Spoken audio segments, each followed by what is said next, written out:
Салам достор, назарыңыздарда Аралаш медиа. Бүгүн сиздерге сураныштар боюнча дагы бир кызыктуу тасманы кыскача баяндап бермекчибиз. Сиз шашпай отуруп, мага жакты белгисин басып, видеону аягына чейин көрүүгө даяр болуп калган болсоңуз, биз баштадык. Эң алгач эле биздин каарманыбыз Джемма мектепте мугалим болуп иштеп жүргөнүн көрөбүз. Ал мектептен чыгып эле бир окуучусу бактын түбүндө турганын көрүп, анын жанына барып, көрсө кичинекей кыз ал жерде өлүп калган балапандарды көрүп кайгырып жаткан болот. Джемма окуучусуна бул жаратылыштын мыйзамы, мындай нерселер болуп турат. Сен буга кайгырбай эле кой деп окуучусун соротуп, ал жактан жөнөтүп жиберет. Биз ошол эле замат бактын үстүнөн Томдун түшүп келгенин көрөбүз. Көрсө ал Джемманын жигити болуп, анан да ал бакчаны карап иштейт экен. Том ошол жерден эле өлүп калган балапандарды жерде чукуп жашырып коет. Андан ары Джемма экөө кыймылсыз мүлк агенттигине келишет. Көрсө алар жакында баш кошуп, анан да өздөрүнө үй сатып алганга аракет кылып жатышыптыр. Джемми менен Том мекемеге кирип келишери менен эле аларды бир кызыктай болгон Мартин аттуу кызматкер тосуп алат да: "Сиздер бизден үй алсаңыздар эч жаңылбайсыздар. Бизде бардык шарттар каралган, керек болсо кошуналарыңыз дагы эң мыкты" деп айтса, Том анын сөздөрүнө анчалык деле ишенип кызыктар болгон жок. Бирок Мартин болбой эле аларды ишендиргенге аракет кылып, "Бунаңыздарды айдап менин артыман жүрүңүздөр. Анткени жакында үйлөрдүн баары сатылып калбай калышы мүмкүн" деп эле жөнөп кетет. Том менен Джемми макул болуп, анын унаасынын аркасынан ээрчип жүрүп отурушуп, бир канча убакыттан кийин бүт окшош салынган үйлөрдүн арасына кирип келишет. Бардык үйлөр тең өтө окшош болгондуктан бул жерден адашып деле кетчүдөйсүң. Анан да бул жерде көчөдө бир да унаа же адам көрүнбөгөндүктөн Том менен Дженниге бул нерсе таң калыштуу болуп жатты. Мартин аларды 9 деп жазылып турган үйгө алып келет да, үйдү ар тарабынан көрсөтүп, аны идеалдуу деп мактайт. Андан соң Мартин аларга үйдүн артындагы бакчаны көрсөтүп,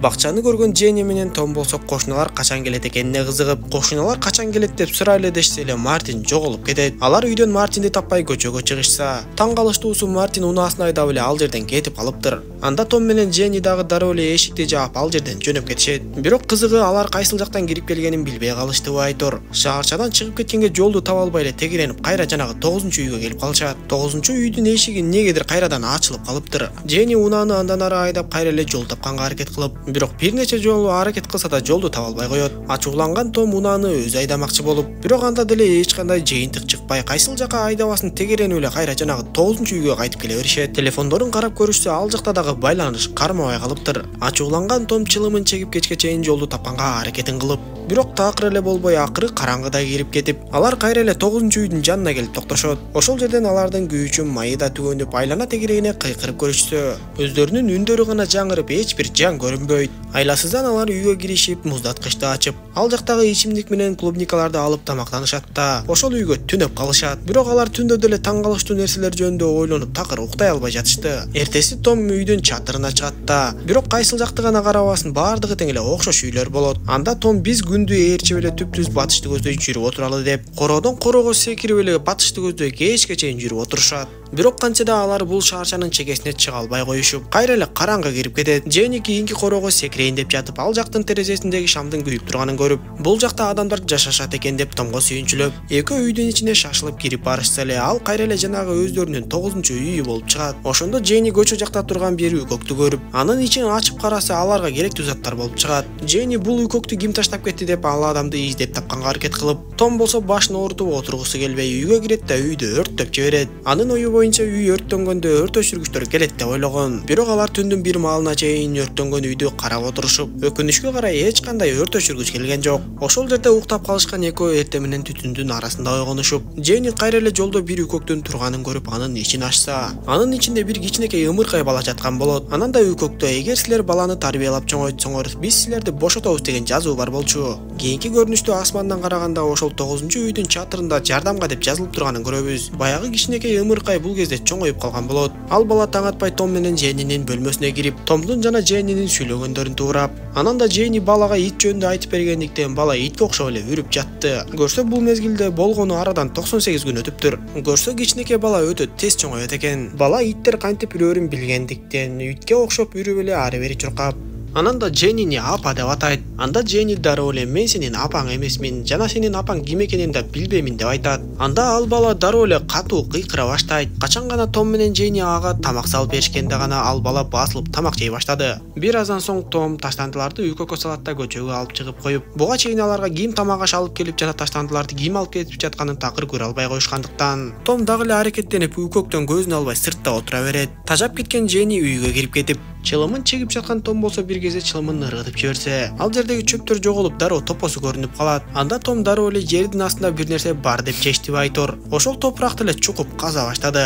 Үйдөн чыккан Дженни дагы ага жардам бермекчи болуп экөө бир топко чейин казышып, бирок алаксып жатып жанагы көчөгө коюп койгон үкөгү кандай жоголуп кеткенин байкабай да калышты. Ошентип Том ал жерди күн сайын каза баштап, Дженни ага казбай эле койчу деп айтса деле болбой, мен жердин түбүн табам деп эле казууну уланта берет. Ал эми жанагы бала болсо сыналгыны көйгүзүп, сыналгыдан болсо бир эле кызыктай болгон нерсени кайра-кайра көрсөтө берип, бала да аны тынбай карап отура берет экен. Бул жерде өтө эле мемиреген тынчтык болгондуктан акыркы күндөрү Дженни менен Том эмне кыларын деле билбей калышты. Алар унаасына отуруп, унаасынын кубаты дагы эле түгөн эле экенин көрүп, музыканы жандырышат да бийлей башташат. Аларды көргөн кичинекей бала да алардын жанына басып келип, алардын кыймыл-аракеттерин туурап, үчөө ошол жерден эле бийлеп жатканын көрөбүз. Бир кезде ошол кичинекей баланын айынан Том чалынып жыгылып кетет да, ачуусу келип кичинекей баланы да жыгылтып салат да үйгө кирип кетип калат. Эч нерсе болгон жоксуңбу деп Дженни жаш баланы сооротуп, бирок ал бала эч ыйлабай эле тескерисинче жана үйрөнгөн кыймыл-аракеттерин туурап бийлей баштайт. Ошентип Дженни баланы үйгө алып кирип жаткырып коет да, эрте менен бала аларды кайра эле кыйкырып ойготот.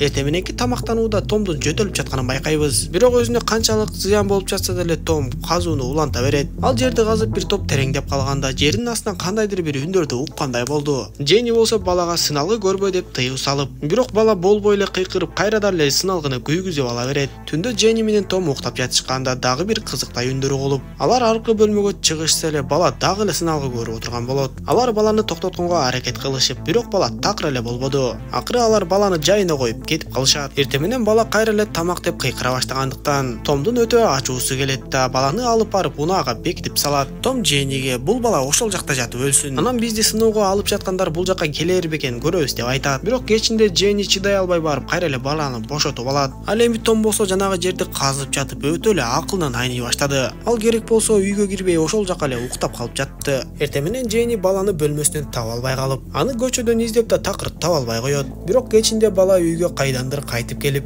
анан да колуна китеп кармап келгенин көрөбүз. Дженни китепти ачып, ал жакта таптакыр түшүнүксүз жазуулар, анан да кээ бир сүрөттөр бар экенин көрөт. Томдун болсо жөтөлү күчөгөндөн күчөп, бирок болбой эле ошол чуңкурунда түнөгөндө уланта берет. Бала сыналгы көрүп жатканда Дженни андан сурап, сен кимге жолугуп келдиң, китепти сага ким берди деп сураса, бала Дженниге карап, мен аны айтпашым керек деп башын чайкайт. Анда Дженни баланы алдап бир оюн ойлоп таап, балага итти туурап берчи десе, бала итти туурап берет. Андан соң балага Томду жана өзүн тууратып, бүгүн сага жолуккан немени туурай аласыңбы деп айтса, бала ооба деп жооп берип дароо эле өтө коркунучтуу үндөрдү чыгарып, анан да баланын кекиртеги көөп кеткендиктен Дженнинин жүрөгү түшүп, бул бала жана башкалар адам эмес экенин түшүнүп калат. Кийинки көрүнүштө баягы бала чоңоюп, чоң жигитке айланганын көрөбүз. Дженни болсо анын жанында андан коркуп отурат. Том болсо бул кезде такыр эле жөтөлүп, оорлуу болуп калган. Дженни өкүнүп, баягы бала кичинекей кезинде эле аны унаага камап өлтүрүп салсак болмок экен деп ойлонот. Эрте менен бала үйдөн чыгып кайдадыр жөнөп, Дженни болсо анын артынан аңдыганга аракет кылып, бирок бала такыр эле таптырбай кетет.